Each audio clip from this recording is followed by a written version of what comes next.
ating na pagbubulay-bulayan sa gabi pong ito ay may pamagat po na why do bad things happen to us? So bakit nga ba merong mga pangit na bagay o hindi mga magagandang pangyayari? Bakit po may mga pagsubok na nararanasan po tayo sa mundong ito, di po ba? Lalo't higit po sa atin bilang isang Kristiyano, nandun po madalas yung tanong natin sa isip po natin, sa puso po natin na bakit ganon? Bakit kung kailan naglilingkod ako sa Diyos? Bakit kung kailan kinilala ko ang Diyos bilang tagapagligtas, bilang Diyos ng buhay ko? Bakit tsaka parang nandun yung mga pagsubok? Bakit tsaka parang hindi magaganda yung bagay na nangyayari sa buhay ko?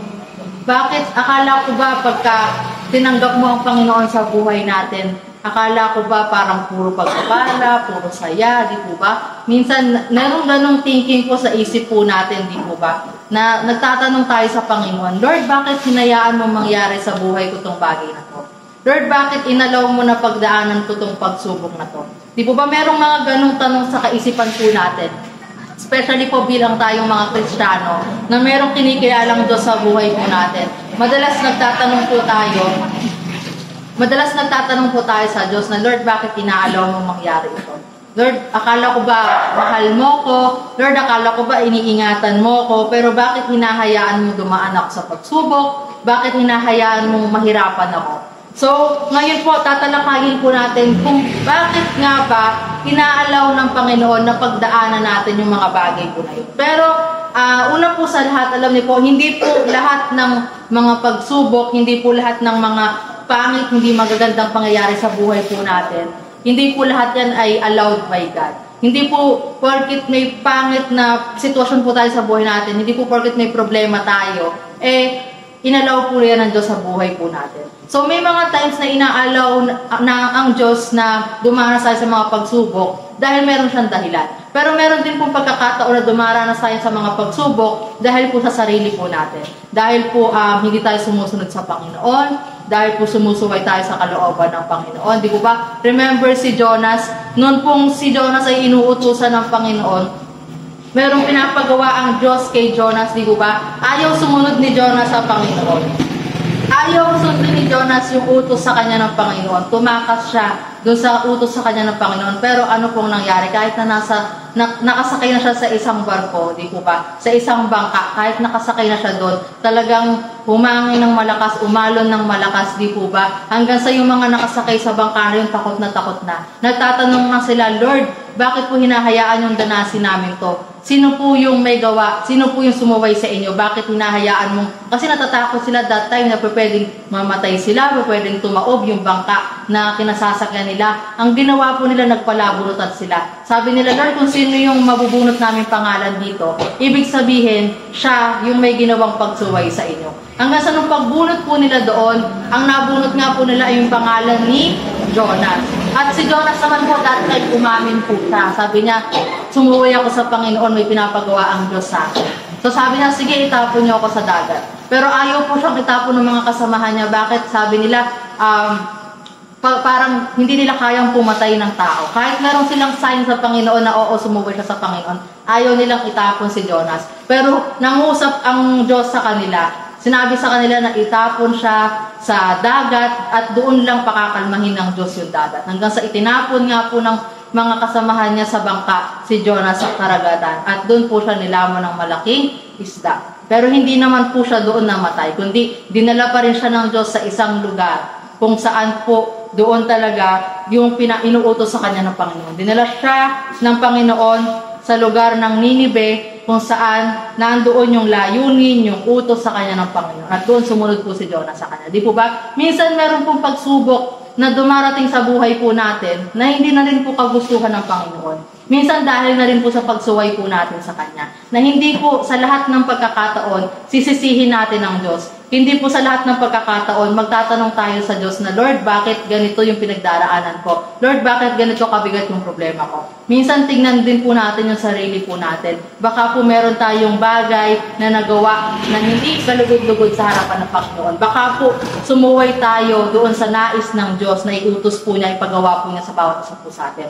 Okay, so why do bad things happen to us? So bakit nga po ba may mga bagay na inaalaw ng Diyos na dumaan po tayo sa mga pagsubok, hindi magagandang sitwasyon? Unang-una po sabi dito, because He wants you to draw near to Him. Pwede pong maaaring nais po ng Diyos na lumapit ka sa Kanya.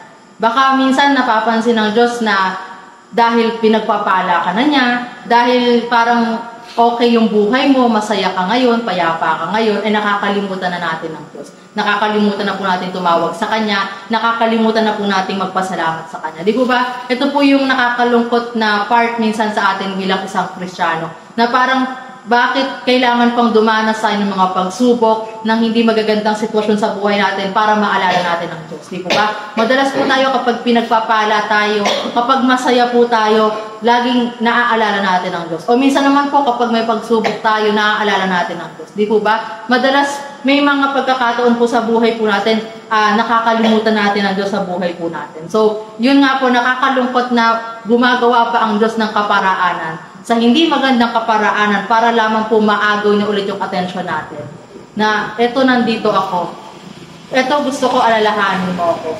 Anak, nakakalimutan mo na ako. Anak, nababaliwala mo na ako. Di po ba? So, sabi po dito sa 2 Corinthians 5 verse 17, therefore, if any man be in Christ, he is a new creature. All things are passed away. Behold, all things are become new. So sabi nga po, once na isang tao ay tinanggap si Jesus Christ as her Lord and Savior, kumbaga meron na siyang bagong puso, bagong isip, bagong buhay. Yung dating ikaw, yung dating buhay po natin, wala na po sa atin yun. Hindi na po tayo ganun mag-isip, hindi na po tayo ganun humakbang, magdesisyon, di po ba? Kung dati kapag ka po dumadaan tayo sa mga pagsubok, ang ginagawa po natin, nalulungkot tayo, nagmumukmuk tayo, nanlulumo po tayo, nadidepress tayo, nai-stress tayo.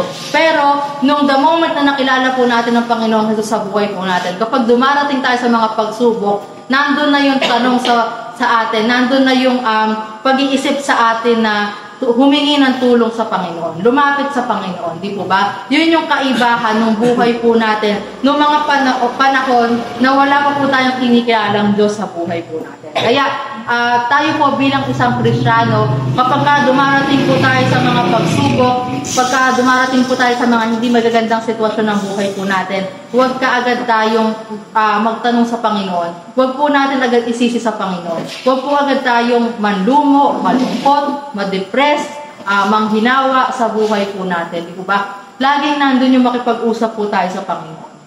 Laging nandun yung siya sa atin po natin yung puso po natin, yung buhay po natin, di po ba? Gaya nga po ng sinasabi po sa verse po na yan, di po ba? Tayo po ay isang bago ng nilalang, di po ba? Hindi na tayo yung dating tayo na kaagad-agad sumusuko, hindi na tayo yung dating tayo na kaagad-agad nalulungkot, nanlulupaypay. Kasi tayo po bilang isang Kristiyano, alam po natin na meron tayong Diyos na kakapitan, alam po natin na meron tayong Diyos na malalapitan. Wala man po tayong makausap na ibang tao. Pero ngayon bilang isang Kristiyano na binago na ng Diyos yung buhay po natin, di po ba? Gaano kasarap na wala ka mang tao na makakausap, mapagbabahagi na ng salita mo. Pero nandun yung Panginoon, di po ba? Na kahit mag-isa ka lang, kahit na sobrang bigat na ng problema mo, mag-isa ka lang, nag-iisa ka lang, alam mo meron kang Diyos na nakakausap. Hindi man natin siya nakikita, pero nararamdaman natin siya. Di po ba? Di po ba iba yung kaluwagan, iba yung kagaanan kapag ka sa Diyos tayo nag-open. Kapag ka sa Diyos natin ibinabahagi yung mga problema, pagsubok na pinagdadaanan po natin. Pero alam niyo po, inaalaw man po ng Diyos yung mga pagsubok, problema sa buhay po natin. Sabi po dito sa verse, awit 30 verse 5, sapagkat ang kanyang galit ay sandali lamang. Ang kanyang paglingap ay habang buhay, pag-iyak ay magtatagal ng magdamag, ngunit tagalakan ay dumarating sa kinaumagahan. Ito po yung kagandahan, di po ba? Kapag tayo po ay bago na, kapag tayo po ay na-born again na, ito po yung pangako ng Diyos po sa atin. Hahayaan po niya tayong dumaan sa pagsubok, sa problema, sa hindi magandang sitwasyon ng buhay po natin. Pero hindi po niya hahayaan na ma-stuck na lamang po tayo doon. Kasi sabi nga po dyan, yung galit ng Diyos ay panandalian lamang. Pero yung paglingap niya yung pag-iingat niya sa bawat isa po sa atin ay habang buhay, di po ba? Gaya na lamang po ng katuruan ng ating pong pastor last Sunday, di po ba? Doon makikita po natin, kagaya po ng topic niya na tayo po ay nasa puso't isipan ng ating Panginoong Diyos. Kailanman po, ni isang minuto, ni isang segundo, hindi po tayo nawala sa isip ng Panginoon. Minsan sumasagi sa isip po natin na parang nakakalimutan tayo ng Diyos. Or minsan tayo po as bilang tao, bilang isang Kristiyano, nakakalimutan natin ng Diyos. Pero ang Diyos po, kahit kailan hindi po tayo nalilimutan. Kahit kailan hindi po nagkulang ang Diyos sa buhay po natin. Kahit pakiramdam po natin, parang hindi mo na nararamdaman yung pagkilos ng Diyos sa buhay po natin. Kahit pakiramdam po natin, mag-isa ka na lang ngayon. Kahit pakiramdam po natin, pinabayaan tayo ng Panginoon. Pero hindi po. Pangako po yan ng Panginoon. Kailanman hindi niya tayo iiwan, hindi niya tayo pababayaan. At ang pangako po ng Diyos, never po siyang nagkulang. Never po siyang lumimot sa pangako niya, sa bawat isang anak po niya na tapat, na sumusunod at naglilingkod po sa Kanya. So ito po yung unang dahilan kung bakit inaalaw po ng Diyos na dumaan tayo sa mga pagsubok. Una, dahil nais po niya na lumapit tayo sa Kanya, nais po niya na mapalapit po tayo sa Kanya. And then second point po is, because it is an opportunity for great joy. Di po ba? Kung isipin po natin parang, bakit ganon? Di po ba? Bakit sa kabila ng mga problema, pagsubok? Bakit ganon yung thinking ng Diyos? Kapag binigyan niya tayo ng problema, pag binigyan niya tayo ng pagsubok, kapalit nun, kaligayahan. Di po ba? Sabi po dito sa James 1, verse 2 to 3, consider it pure joy, my brothers, whenever you face trials of many kinds. Because you know that the testing of your faith develops perseverance. Kung literal na bagay sa mga pagsubok at problema ang pinagdadaanan po natin, minsan hindi natin nakikita yun, di po ba? Minsan ang problema po sa pagsubok at problema na pinagdadaanan po natin, nawawalan pa po tayo, natatanggalan pa po tayo. Pero in spiritual aspect po, doon natin makikita yung pagpapala ng Diyos. Doon natin masasabi yung great joy na sinasabi ng Panginoon dito, na nais niyang ibigay po sa atin the moment na dumadanas tayo ng pagsubok at problema. Di po ba? Sino po sa atin dito yung naka-experience na minsan may time sa buhay po natin na kahit gaano kabigat yung pagsubok na meron po tayo, yung pagsubok na pinagdaanan po natin. Di po ba parang after nung problem na yon, after nung pagsubok po na yon, kapag ka naramdaman po natin yung pagkilos ng Diyos, kapag ka naramdaman po natin yung kapangyarihan ng Diyos, yung himala ng Diyos sa buhay po natin, di ba? Iba yung saya na nararamdaman po natin. Iba yung kalakasan na nararamdaman po natin. Mas nagiging payapa ka, mas sumasaya ka, at mas tumitibay yung pananampalataya po natin sa Panginoon. Mas tumatatag yung pagtatsaga natin, yung pagtitiwala natin sa Panginoon. Yun po yung sinasabi ng Diyos dito, na isang oportunidad, yung mga pagsubok na minsan hinahayaan po niya sa buhay po natin.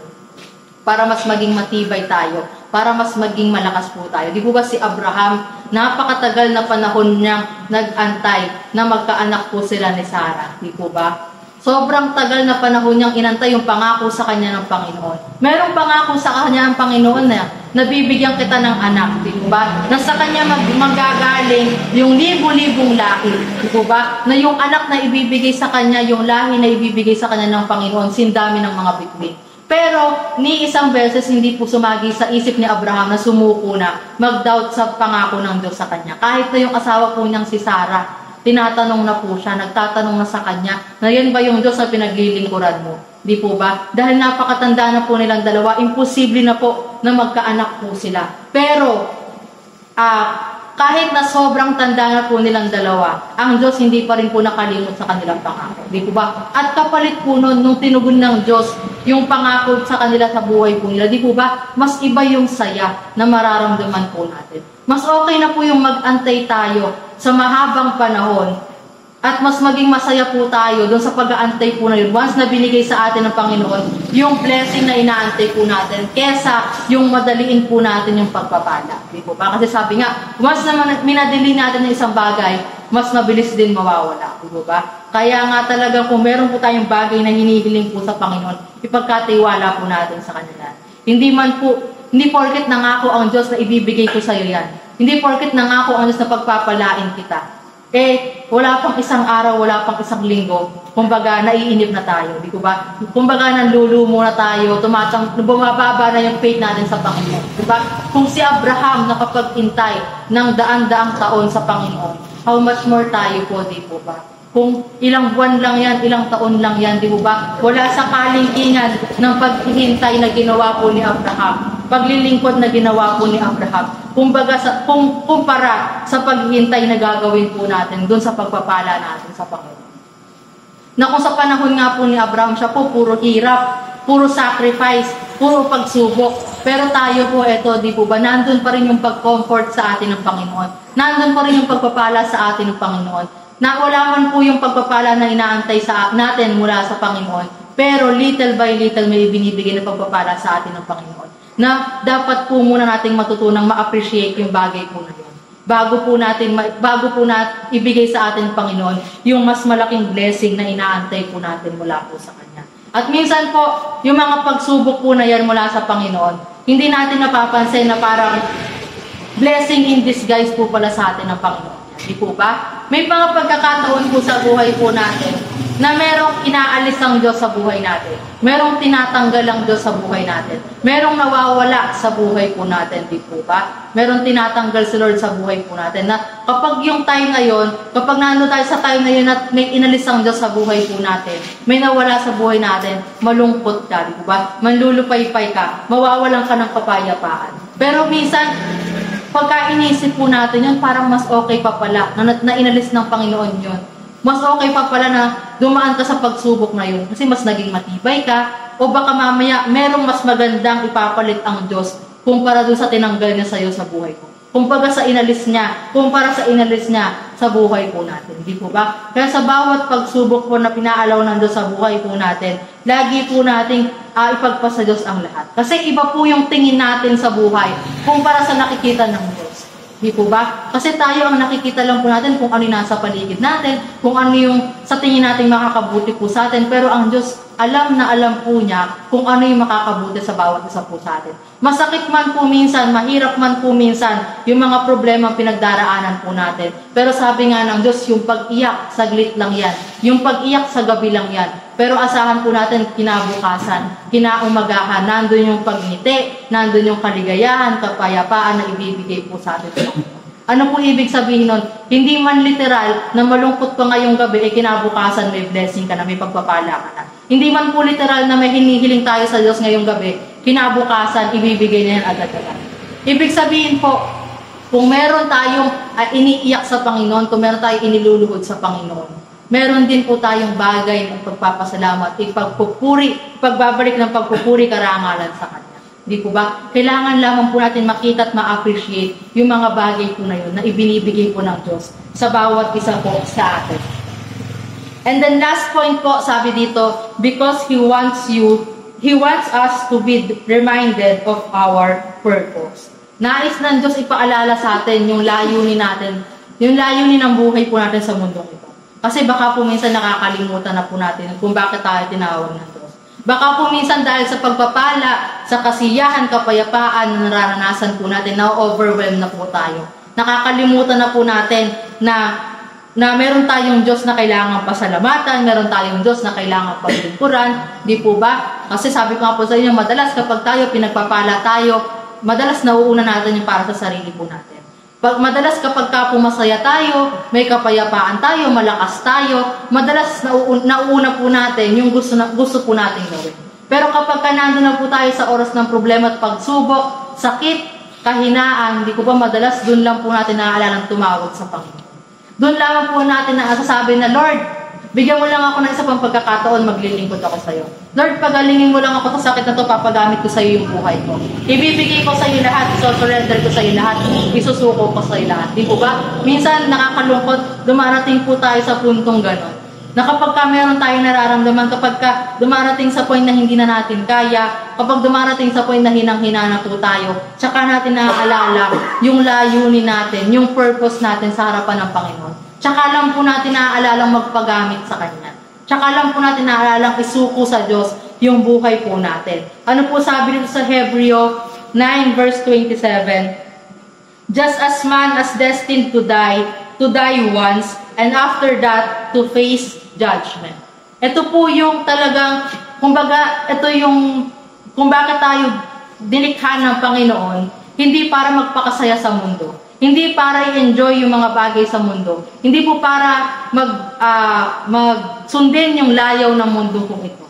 Kumbaga, meron po tayong kanya-kanyang purpose sa buhay po natin, di po ba? At after nating mamatay, kapag po tayo ay binawian na ng buhay, lahat po tayo isa-isang aharap sa Panginoon. At sa pagharap po natin sa Panginoon, napakasarap na pag nakaharap natin ng Diyos, masasabi po niya na well done, good and faithful servant. Na sa buhay po natin dito sa mundong ito, nagamit po natin yung buhay po natin. Naging kalugod-lugod po tayo sa kanyang harapan. Di po ba? Gano'n po kasarap yun? Na nag-e-enjoy po tayo ito sa mundong ito at the same time naglilingkod tayo sa kanya. Pero after death, di po ba, ma-enjoy din po natin yung buhay po natin sa piling ng Panginoon. Kesa yung enjoy po natin yung buhay natin sa mundong ito, kalimutan natin ang Diyos, magpakasasa tayo sa mundong ito. Pero after death, di po ba, kaparusahan, walang hanggang kaparusahan, paghihirap yung mararanasan po natin. Sabi nga po, di ba, kung mag-iimpok tayo ng yaman, huwag dito sa lupa, kundi doon sa langit, di po ba? Wala pong masama. Bilang isang tao, bilang isang Kristyano, wala pong masama na mag-invest tayo na mag-invest dito sa buhay po natin, sa mundong ito. Pero higit sa lahat, mas mag-invest po tayo para sa Panginoon. Mas mag-focus po tayo, mas bigyan po natin ng priority sa buhay po natin, yung Diyos na tunay na nagpapala, nag-iingat po sa buhay ng bawat isa po sa atin. Bonus na lamang po talaga yung i-enjoy po natin yung buhay po natin. Bonus na lamang po talaga kapag pinagpapala tayo ng Panginoon ng sobra-sobra din po ba? Mahalaga po yung mga bagay po na yun ay binibigay sa atin ng Panginoon. Nagagamit pa rin po natin sa kaluguran, karangalan ng Diyos sa buhay po natin. Sabi nga po dito, minsan, ahayaan po ng Diyos na dumanas tayo sa mga pagsubok, problema ng buhay po natin. Hindi po para paghirapin po tayo. Hindi po dahil hindi tayo mahal ng Diyos. Hindi po dahil hindi niya tayo naiisip, hindi niya tayo naalala, hindi niya tayo iniingatan. Minsan, hinahayaan ng Diyos na dumanas tayo sa mga problema at pagsubok para makita po natin sa buhay po natin na kung wala ang Diyos sa buhay po natin, wala po tayong magagawa. Para ma-realize po natin sa buhay po natin na hindi po tayo yung dapat na natataas, hindi po tayo yung dapat na napaparangalan, kundi ang Diyos po. Para hindi po tayo mag-rely sa sarili po nating kalakasan, hindi po tayo mag-rely sa sarili nating katalinuhan, kundi tanging sa Diyos lamang po. Kaya nga po kung bakit ang Diyos, di po ba, sinabi niya, ang pinili niya, ang tinawag niya, hindi yung mga taong matatalino, hindi yung mga taong mayayaman, di po ba? Kung papapansin po natin yung mga tinawag ng Diyos sa Old and New Testament, mga mangingisda, tagapag-alaga ng tupa, di po ba? Pero kumilos ang Diyos sa buhay po nila. Hindi siya pumili ng mga matataas, ng mga hari, ng may mga sinasabi sa buhay, mayayaman. Hindi yun yung mga tinawag ng Diyos. Kundi ang mga tinawag niya, yung merong mga mabababang aspeto sa buhay, hindi po para ibaba sila. Hindi po para itaas sila, kundi para ipakita niya sa bawat isa po sa atin na kahit gaano po tayo kababa yung tingin sa atin ng ibang tao, hindi po yung sarili po natin yung magtataas natin, kundi yung Diyos na makapangyarihan sa lahat. At hindi po natin magagawa yung mga bagay na nagagawa po natin ngayon kung wala po yung Diyos sa buhay po ng bawat isa po sa atin. Na ito po yung nais talaga na ipakita at ipaunawa po sa atin ng Panginoon. Sa gabi pong ito, kung bakit hinahayaan ng Diyos na dumaan tayo sa mga pagsubok, dumaan tayo sa mga problema at kalungkutan po sa buhay po natin. Nais po niyang ipaalala po sa atin na kapag dumadaan tayo sa mga pagsubok, sa mga sitwasyon na malungkot tayo, problemado po tayo, isipin po natin, lagi ang Diyos nandiyan lamang po sa tabi po natin. Isipin po natin, hindi yan inalaw ng Panginoon para paghirapin tayo. Hindi po yan inalaw ng Panginoon dahil hindi niya tayo mahal. Hindi po yan inalaw ng Panginoon dahil ayaw po niya na pagpalain po tayo. Alam po ng Diyos kung ano yung makabubuti at makagiginhawa po para sa bawat isa po sa atin. Kaya po patuloy na sa Diyos lamang po natin iasa, sa Diyos lamang po natin ipagkatiwala yung buhay po natin. Kasi kung tayo po sa sarili po natin, wala po tayong magagawa. Kung tayo po sa sarili po natin, wala po tayong maipagmamalaki sa Panginoon.